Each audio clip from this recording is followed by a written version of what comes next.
remember my dad standing there he bought him like an old Western gun belt. Yeah. He had two pistols on both. These double. aren't like play guns. And I was true. just looking like, ooh, my dad's crazy. And Dad would do, he would do arm wrestling, and there was a picnic table out back. And he would go out there, and these big old pulpwood drivers, and of course, they would be drunk, and he wasn't. Yeah, he wouldn't drink while he was there because he was making money. He would drink later.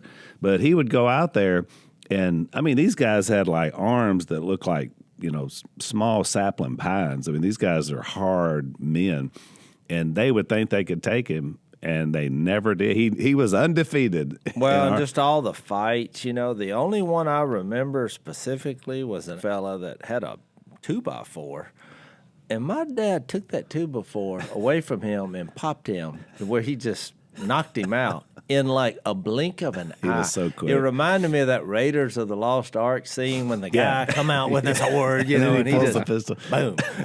It's like, well, that died because everybody was hollering and cheering, and I was thinking, my dad, something's fixed to happen to him. You never forget this. Mom had this little white Volkswagen, and we pulled in one night from someplace we had been, and it's me and Jase, and Willie was a little baby.